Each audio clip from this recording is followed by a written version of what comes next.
প্রতিদিনের রান্নাটাকে যদি একটু ভিন্নভাবে রান্না করা হয় তাহলে খেতে কিন্তু বেশ লাগে। আর একই জিনিস একইভাবে না খেলে একটু ঘুরিয়ে ঘুরিয়ে একটু ভিন্ন রকম করে রান্না করলে স্বাদ এবং গন্ধ দুটাই কিন্তু খুবই ভালো আসে। তো হ্যালো ভিউয়ার্স, আসসালামু আলাইকুম। আমি নীলা আপনাদের সবাইকে স্বাগত জানাচ্ছি নতুন আরেকটা রান্নার ভিডিওতে। আর আজকে রান্না করব হচ্ছে মুরগির মাংস। তো মুরগির মাংসটাকে একটু আলু এবং গাজর সাথে টমেটো দিয়ে রান্না করব। তো খেতে কিন্তু বেশ হয়েছিল, কালার দেখেই বুঝতে পারছেন। তো এটা রান্নার জন্য মুরগি, আলু, গাজর, টমেটো সব কিছু কেটে রেডি করে নেওয়া হয়েছে। আর সাথে রেডি করে নেওয়া হয়েছে সব মশলাপাতি।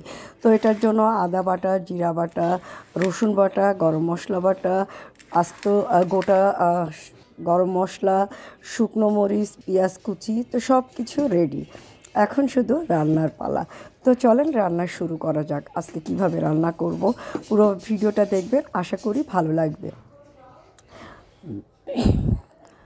তো প্রথমে কড়াইয়ে তেল দিয়ে তেলটা গরম হয়ে গেলে এইটাতে আলুটা ভাজা করে নিব।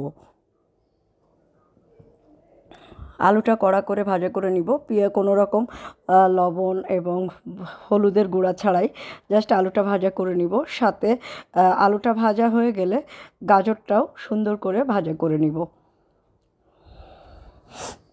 তো দেখেন আলুর কালারটা কিন্তু বেশ সুন্দর চলে এসেছে, লবণ হলুদ ছাড়াই কিন্তু কালারটা খুব সুন্দর এসেছে।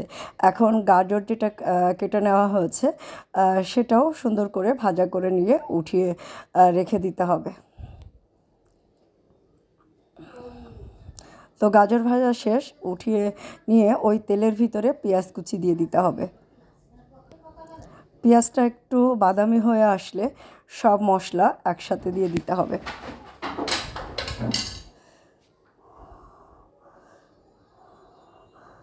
তো এই যে মশলাগুলো সব পরিমাণ মতোই কিন্তু নেওয়া হয়েছে।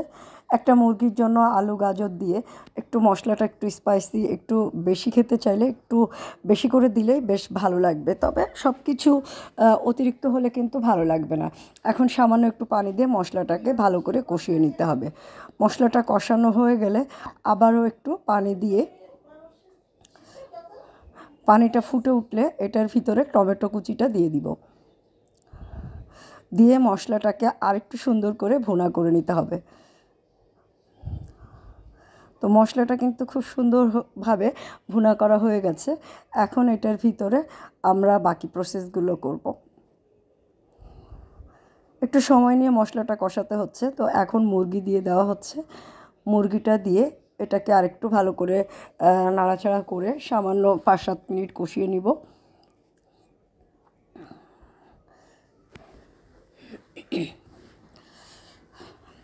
তো যেটা বলছিলাম, ধরেন এই একই মাংস একদিন পর বা 2 দিন পর পর কম বেশি সবারই খাওয়া হয়। তো এই মাংসটাকে একটু ভিন্নভাবে রান্না করলে খেতে কিন্তু বেশ ভালো লাগে।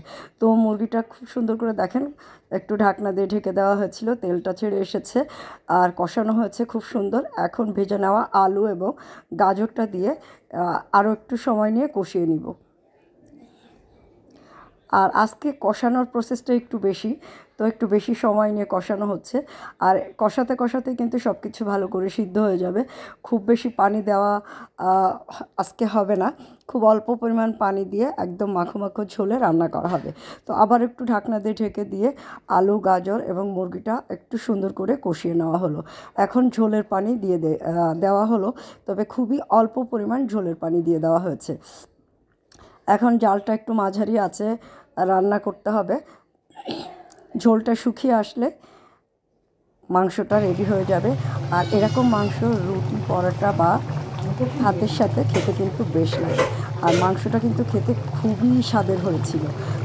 আপনারা যারা কখনো গাজর দিয়ে মুরগি মাংস খাননি তারা একবার হলেও খেয়ে দেখবেন। গাজরে কিন্তু কোনো গন্ধ পাবেন না, গাজরটা যেহেতু ভাজা করে নেওয়া হচ্ছে আর মশলাটাও খুব প্রপারভাবে কিন্তু কষিয়ে নেওয়া হচ্ছে। তো খুব মজার একটা রেসিপি, একবার হলেও বাসায় ট্রাই করবেন, খেতে কিন্তু বেশ লাগবে। আর গাজর কিন্তু অনেক উপকারী, যেসব বাচ্চারা গাজর খেতে চায় না, বাট চিকেন কিন্তু এখন 90% বাচ্চারাই চিকেন রান্না খুবই পছন্দ করে। তো তাদেরকে এভাবে গাজরটা রান্না করে দিতে পারেন। তো হয়ে গেল আজকে গাজর দিয়ে মুরগির মাংস রান্না করা। তো আজকের রান্নাটা কেমন লাগলো কমেন্ট করে জানাবেন। আর যারা কখনো গাজর দিয়ে খাননি একবার হলেও ট্রাই করবে, বিশেষ করে বাচ্চাদের জন্য। যারা যেসব বাচ্চারা গাজর খেতে চায় না তাদেরকে এভাবে চিকেন রান্না করে দিবেন, দেখবেন তারা কিন্তু খুব মজা করে গাজর মাংস পুরোটাই খেয়ে ফেলবে। তো আজকের ভিডিওটা এই পর্যন্ত। আপনারা ভালো থাকবেন, আমার পেজের সাথে থাকবেন।